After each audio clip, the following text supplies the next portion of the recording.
Hi friends, ಇವತ್ತಿನ ಒಂದು ವಿಡಿಯೋದಲ್ಲಿ ನಮಗೆ ಯೂಟ್ಯೂಬ್ ಶಾರ್ಟ್ಸ್ ಆಗಿರ್ಬೋದು, ಇನ್ಸ್ಟಾಗ್ರಾಮ್ ರೀಲ್ಸ್ ಆಗಿರ್ಬೋದು, ಯಾವುದೇ ಆದರೂ ಕೂಡ ಇನ್ಶಾರ್ಟಲ್ಲಿ ಯಾವ ರೀತಿಯಾಗಿ ಎಡಿಟನ್ನು ಮಾಡೋದು ಅಂತ ಈ ಒಂದು ವಿಡಿಯೋದಲ್ಲಿ ತಿಳಿಸ್ಕೊಡ್ತೀನಿ. ಈಸಿಯಾಗಿ ಎಡಿಟನ್ನು ಮಾಡ್ಕೊಳ್ಬೋದು. ನೀವು ನೋಡ್ತಾ ಇರೋದು ಮಂಗು ಯೂಟ್ಯೂಬ್ ಚಾನಲ್. ನೀವೇನಾದರೂ ಫಸ್ಟ್ ಟೈಮ್ ನೋಡ್ತಾ ಇದ್ದರೆ ಸಬ್ಸ್ಕ್ರೈಬ್ ಮಾಡ್ಕೊಳ್ಳಿ. ಪಕ್ಕದಲ್ಲಿ ಬೆಲ್ ಬಟನ್ ಇರುತ್ತೆ, ಆಲನ್ನು ಸೆಲೆಕ್ಟ್ ಮಾಡ್ಕೊಳ್ಳಿ. ನೀವು ಆಲನ್ನು ಸೆಲೆಕ್ಟ್ ಮಾಡ್ಕೊಂಡು ನಾನು ನೆಕ್ಸ್ಟ್ ಟೈಮ್ ವಿಡಿಯೋನ ಅಪ್ಲೋಡ್ ಮಾಡಿದಾಗ ನಿಮಗೆ ನೋಟಿಫಿಕೇಶನ್ ಬರುತ್ತೆ. ಈ ಒಂದು ವಿಡಿಯೋದ ಮೇಲೆ ಡೌಟ್ ಇದ್ದರೆ ಕಾಮೆಂಟ್ ಮಾಡಿ. ಬೇರೆ ಯಾವುದಾದ್ರೂ ವೀಡಿಯೋಸ್ ಬೇಕು ಅಂದರೂ ಕೂಡ ಕಾಮೆಂಟ್ ಮಾಡಿ ಫ್ರೆಂಡ್ಸ್.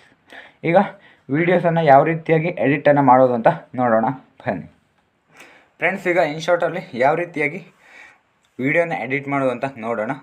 ಮೊದಲು ನೀವು ಇನ್ಶಾರ್ಟನ್ನು ಓಪನ್ ಮಾಡ್ಕೊಳ್ಳಿ. ಓಪನ್ ಮಾಡಿದಾಗ ಈಗ ಇಂಟರ್ಫೇಸ್ ಬಂದಿದೆಯಲ್ವ, ಈ ರೀತಿಯಾಗಿ ಇಂಟರ್ಫೇಸ್ ಬರುತ್ತೆ. ಇಲ್ಲಿ ವಿಡಿಯೋ ಅಂತ ಇದೆಯಲ್ವ, ವಿಡಿಯೋ ಫೋಟೋ ಕಾಲೇಜ್.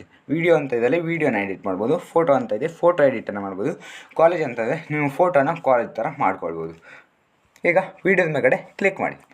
ವಿಡಿಯೋದ ಮೇಲ್ಗಡೆ ಕ್ಲಿಕ್ ಮಾಡಿದಾಗ ನೀವು ಹಾಗೆ ಇಲ್ಲಿ ಪ್ಲಸ್ ಮಾರ್ಕ್ ಕಾಣಿಸ್ತಾ ಇರುತ್ತೆ. ಪ್ಲಸ್ ಮಾರ್ಕ್ ಮೇಲ್ಗಡೆ ಕ್ಲಿಕ್ ಮಾಡಿ. ನಂತರ ಈ ಥರ ಇಂಟರ್ಫೇಸ್ ಬರುತ್ತೆ. ನೀವು ಯಾವ ಒಂದು ಶಾರ್ಟ್ಸ್ ಆಗಿರ್ಬೋದು, ವಿಡಿಯೋ ಆಗಿರ್ಬೋದು ಎಡಿಟ್ ಮಾಡಬೇಕು ಅಂತಿದ್ರೆ ಆ ಒಂದು ವಿಡಿಯೋನ ಸೆಲೆಕ್ಟ್ ಮಾಡ್ಕೊಳ್ಳಿ.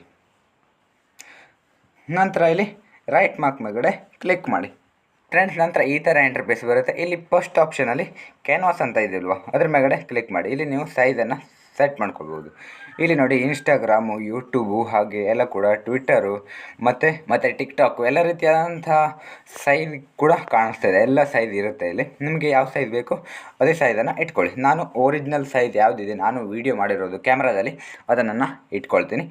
ರೈಟ್ ಮಾರ್ಕ್ ಮೇಲ್ಗಡೆ ಕ್ಲಿಕ್ ಮಾಡಿ ಫ್ರೆಂಡ್ಸ್. ಇಲ್ಲಿ ನೀವು ತುಂಬ ರೀತಿಯಾಗಿ ವೀಡಿಯೋನ ಎಡಿಟಿಂಗನ್ನು ಮಾಡ್ಬೋದು.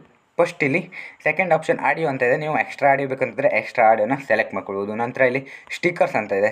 ನಿಮಗೆ ಇಲ್ಲಿ ಯಾವ ರೀತಿಯಾದಂಥ ಸ್ಟಿಕ್ಕರ್ಸ್ ಬೇಕು ಎಲ್ಲ ಸ್ಟಿಕ್ಕರ್ಸ್ ಕೂಡ ನೀವು ಪಡ್ಕೊಳ್ಬೋದಾಗಿದೆ ಫ್ರೆಂಡ್ಸ್. ಈಗ ಇಲ್ಲಿ ನೋಡ್ತಾ ಇದ್ದೀರಲ್ವ, ಈ ಎಲ್ಲ ಸ್ಟಿಕ್ಕರ್ಸ್ಗಳನ್ನು ಆ್ಯಡ್ ಮಾಡ್ಕೊಳ್ಬೋದು ಫ್ರೆಂಡ್ಸ್.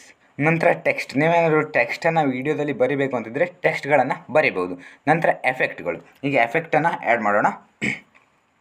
ಎಫೆಕ್ಟ್ ಮೇಲ್ಗಡೆ ಕ್ಲಿಕ್ ಮಾಡಿಕೊಂಡು ನಂತರ ಎಫೆಕ್ಟ್ ಮತ್ತು ಎಫೆಕ್ಟ್ ಇದೆ, ಎಫೆಕ್ಟ್ ಮೇಲ್ಗಡೆ ಕ್ಲಿಕ್ ಮಾಡಿ. ಈಗ ಇಲ್ಲಿ ಎಲ್ಲ ತರಹದ ಎಫೆಕ್ಟ್ಗಳು ಬರ್ತಾ ಇದೆ. ನಾನು ಈಗ ಇಲ್ಲಿ ಯಾವುದಾದ್ರೂ ಒಂದು ಎಫೆಕ್ಟನ್ನು ಆಯ್ಕೆ ಮಾಡ್ಕೊಳ್ತೀನಿ ಫ್ರೆಂಡ್ಸ್. ಇಲ್ಲಿ ಎಫೆಕ್ಟ್ಗಳನ್ನು ಸೆಲೆಕ್ಟ್ ಮಾಡಿದ ನಂತರ ಅಲ್ಲಿ ವ್ಯಾಲ್ಯೂ ಅಂತ ಇರುತ್ತೆ.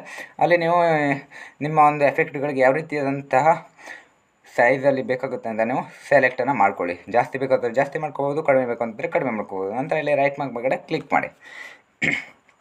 ನಂತರ ಈ ಒಂದು ಎಫೆಕ್ಟ್ ನಿಮ್ಮ ಒಂದು ಲಾಂಗ್ ಫುಲ್ ವೀಡಿಯೋಗೆ ಬೇಕು ಅಂತಂದರೆ ಫುಲ್ ವೀಡಿಯೋಗೆ ನೀವು ಇದನ್ನು ಈ ಥರ ಹೇಳ್ಕೊಳ್ಬೋದು. ಇಲ್ಲಾಂದರೆ ಎಷ್ಟು ಬೇಕು ಅಷ್ಟೇ ಇಟ್ಕೊಳ್ಬೋದು. ನಂತರ ಮತ್ತೆ ಬೇರೆ ಎಫೆಕ್ಟ್ಗಳನ್ನು ಕೂಡ ಹಾಕೋಬೋದು. ಒಂದು ವೀಡಿಯೋಗೆ ತುಂಬ ಎಫೆಕ್ಟ್ಗಳನ್ನು ನೀವು ಮಾಡ್ಕೊಳ್ಬೋದು ಫ್ರೆಂಡ್ಸ್. ಈಗ ಇನ್ನೊಂದು ಎಫೆಕ್ಟನ್ನು ಹಾಕ್ತೀನಿ. ಮತ್ತೆ ರೈಟ್ ಮಾರ್ಕ್ ಮೇಲ್ಗಡೆ ಕ್ಲಿಕ್ ಮಾಡಿ ಫ್ರೆಂಡ್ಸ್. ಈಗ ಈ ಒಂದು ವೀಡಿಯೋಗೆ ನಾನು ತುಂಬ ಎಫೆಕ್ಟ್ಗಳನ್ನು ಆ್ಯಡ್ ಮಾಡ್ಕೊಂಡಿದ್ದೀನಿ. ಈಗ ಈ ಒಂದು ವೀಡಿಯೋನ ಪ್ಲೇ ಮಾಡ್ತೀನಿ, ನೋಡ್ಕೊಳ್ಳಿ ಫ್ರೆಂಡ್ಸ್. ಹಾಯ್ ಫ್ರೆಂಡ್ಸ್, ನಿಮಗೆ ಏನಾದರೂ ಯೂಟ್ಯೂಬಲ್ಲಿ ಜಾಸ್ತಿ ವ್ಯೂಸ್ ಬರಬೇಕು ಅಂತಂದರೆ ಫ್ರೆಂಡ್ಸ್ ಈಗ ನೋಡ್ತಾ ಇದ್ದೀರಲ್ವಾ, ಈ ರೀತಿಯಾಗಿ ಕೂಡ ಎಫೆಕ್ಟ್ಗಳನ್ನು ಹಾಕ್ಬೋದು. ನಂತರ ಇದೊಂದು ಇದರಿಂದ ನಿಮಗೆ ನಂತರ ಈ ರೀತಿಯಾಗಿ ಮಾಡ್ಕೊಳ್ಬಹುದು ಫ್ರೆಂಡ್ಸ್. ನಂತರ ಈ ರೀತಿಯಾಗಿ ಕೂಡ ಎಫೆಕ್ಟ್ಗಳನ್ನು ಮಾಡ್ಕೊಳ್ಬೋದು. ಒಂದೇ ಫೋಟೋದಲ್ಲಿ 4 ಜನ ಮಾತಾಡ್ತಾರೆ ಹೋಗ್ಬಿಡ್ತಾರೆ. ನಂತರ ಈ ರೀತಿಯಾಗಿ ವಾಟರ್ನವನ್ನು ಕೊಡಬೇಕಾಗತ್ತೆ. ನಂತರ ಈ ರೀತಿಯಾಗಿ ಕಲರ್ ಆಗಿ ನಿಮಗೆ ತುಂಬ ಎಫೆಕ್ಟ್ಗಳು ಸಿಗುತ್ತೆ. ನೀವು ವೀಡಿಯೋನ ಎಡಿಟ್ ಮಾಡುವಾಗ ನಿಮಗೂ ಕೂಡ ಗೊತ್ತಾಗುತ್ತೆ ಫ್ರೆಂಡ್ಸ್. ನಂತರ ನೀವು ವೀಡಿಯೋನ ಕಟ್ ಮಾಡಬೇಕು ಅಂತಂದರೆ ಇಲ್ಲಿ ವೀಡಿಯೋ ಎಲ್ಲಿ ಕಟ್ ಮಾಡಬೇಕು ಅಲ್ಲಿ ಈ ಒಂದು ಮಿಡಲ್ ಲೈನ್ ಇದೆಯಲ್ವ ಅಲ್ಲಿ ಬಂದ್ಕೊಂಡು ಇಲ್ಲಿ ಸ್ಪ್ಲಿಟ್ ಅಂತ ಇದೆಯಲ್ಲ, ಸ್ಪ್ಲಿಟ್ ಮೇಲ್ಗಡೆ ಕ್ಲಿಕ್ ಮಾಡಿದರೆ ನಿಮ್ಮ ಒಂದು ವೀಡಿಯೋ ಕಟ್ ಆಗುತ್ತೆ. ನಂತರ ನೀವು ವೀಡಿಯೋನ ಡಿಲೀಟ್ ಮಾಡಬೇಕು ಅಂತಂದರೆ ಇಲ್ಲಿ ಡಿಲೀಟ್ ಆಪ್ಷನ್ ಇದೆ, ಡಿಲೀಟ್ ಕೂಡ ಮಾಡ್ಕೊಳ್ಬೋದು. ನಂತರ ನಿಮಗೆ ವಾಲ್ಯೂಮ್ ಸಣ್ಣ ದೊಡ್ಡ ಕೂಡ ಮಾಡ್ಕೊಳ್ಬೋದು ನಿಮ್ಮ ಒಂದು ವೀಡಿಯೋದು. ನಂತರ ಬ್ಯಾಕ್ಗ್ರೌಂಡ್ ಫ್ರೆಂಡ್ಸ್. ನಂತರ ನೀವು ವೀಡಿಯೋನ ಸ್ಪೀಡ್ ಬೇಕಂದ್ರೆ ಮಾಡ್ಕೋಬೋದು, ಸ್ಲೋ ಬೇಕಂದರೆ ಮಾಡ್ಕೊಳ್ಬೋದು ಫ್ರೆಂಡ್ಸ್. ನಂತರ ಕ್ರಾಪ್ ಇದೆ. ನೀವು ಇಲ್ಲಿ ಕ್ರಾಪ್ ಅಂತ ಇದೆಯಲ್ಲ, ವೀಡಿಯೋನ ಕ್ರಾಪ್ ಮಾಡ್ಕೊಳ್ಬೋದು. ನಂತರ ಔಟ್ಕಟ್ ಅಂತ ಇದೆಯಲ್ಲ, ಔಟ್ಕಟ್ ಅಂತಂದರೆ ನೀವು ಈಗ ನಾನು ವೀಡಿಯೋನ ಮಾಡ್ತಾಯಿದ್ದೀನಿ, ಬ್ಯಾಕ್ಗ್ರೌಂಡಲ್ಲಿ ಏನಿದೆಯಲ್ವ ಅದು ರಿಮೂವ್ ಆಗೋದು. ನಮ್ಮ ಒಂದು ವೀಡಿಯೋ ಇಷ್ಟೇ ಇರುತ್ತೆ. ತುಂಬ ಆಪ್ಷನ್ಸ್ ಇದೆ. ನೀವು ಈ ರೀತಿಯಾಗಿ ಶಾರ್ಟ್ಸನ್ನು ಎಡಿಟನ್ನು ಮಾಡ್ಕೊಳ್ಬೋದಾಗಿದೆ ಫ್ರೆಂಡ್ಸ್. ನಂತರ ವೀಡಿಯೋನ ಎಕ್ಸ್ಪೋರ್ಟ್ ಮಾಡಬೇಕಲ್ವ, ಎಕ್ಸ್ಪೋರ್ಟ್ ಮೇಲ್ಗಡೆ ಎಕ್ಸ್ಪೋರ್ಟ್ ಅಂತ ಇದೆ, ಎಕ್ಸ್ಪೋರ್ಟ್ ಮೇಲ್ಗಡೆ ಕ್ಲಿಕ್ ಮಾಡಿ. ಕ್ಲಿಕ್ ಮಾಡಿದಾಗ ನಿಮಗೆ ಈ ಥರ ಇಂಟರ್ಫೇಸ್ ಬರುತ್ತೆ. ರಿಸೊಲ್ಯೂಷನ್ ಇದ್ದಲ್ಲಿ ನೀವು 1080 ಫೀಟ್ ಇಟ್ಕೊಳ್ಳಿ. ಎಕ್ಸ್ಪೋರ್ಟ್ ಮೇಲ್ಗಡೆ ಕ್ಲಿಕ್ ಮಾಡಿ. ಈಗ ನಿಮ್ಮ ಒಂದು ವೀಡಿಯೋ ಎಕ್ಸ್ಪೋರ್ಟ್ ಆಗುತ್ತೆ.